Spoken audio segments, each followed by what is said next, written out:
Offer बा हो offer बा हई हमर आम के साथे आफर बा जवन ली उहो पछताई जवन ना ली उहो पछताई तो आई हमरा आम के मजा ली और जन हम आफर देतनी साथे साथे ओकरो मजा ली।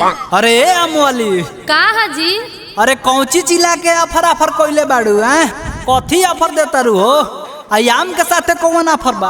अरे आफर कहता र आफर तो ऐसन बा ना कि तहरा ऐसन लड़का के तो छोड़ बुढ़ाओ लेवे खातिर मोर कट जोई है। का बात करत अभी आफर केहू के बतैले नहीं खी अभी खाली आफर आफर चिल्लाता नहीं जखनी आफर बता देब ना तो समझ ल का होई का हुई बताबो। अरे तोहरा आमवा लेवे के होई तब ना बताई। अरे हाँ लेवे के बा लेवे के बा।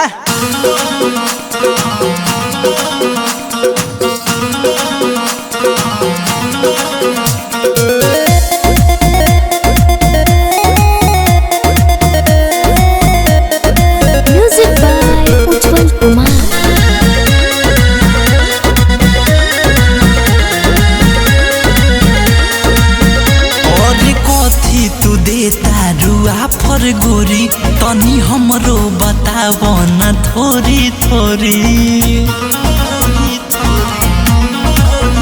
और कथी तू देता आफर गोरी तनी हमरो बताव न थोड़ी थोड़ी और देखे देना टोटा मीस के अरे छूत काहे बारे ऊपर से नहीं के देखा? अरे देखा तो है बा लेकिन अफरवा बतावो कबे से हाला कइले बाड़ू लेवे के होई तब ना बताई मैं फरवा लेवे के बता सुनावो। जवाना वाले है हमर बीस के उम्र चाले है फेरी में के सकर जवाना वाले है हमर बीस के उम्र चाले है फेरी में के सकर जवाना वाले है हमर बीस के।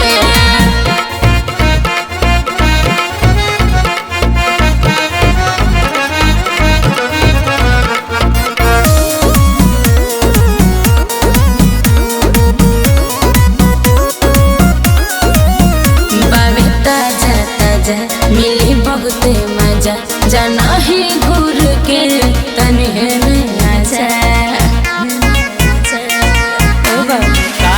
कितना भरल बरस तनी हमके बताव और हमरा से कुछ नहीं तनी को छुपाव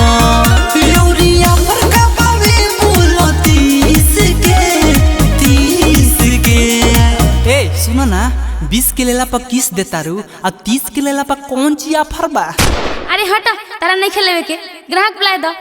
अरे ले ला हो ले लो रास्ता के माल सस्ता में तनी गा के बतावो।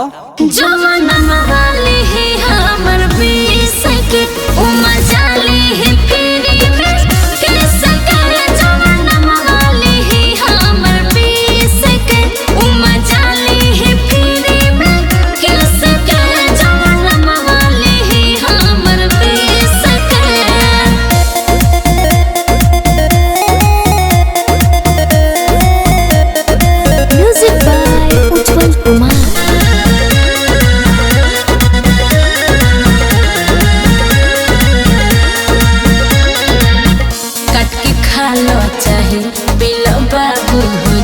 राहुल रसी कमन तो जाई खुश प्रेमी शैलेश के मिल जाई अबे जवाब खोल के देखे द लागल बाबे के नहो का दाय ठीक लागे जदी दे हम 40 के ए सुनो ना खाली किस ना देवेलू।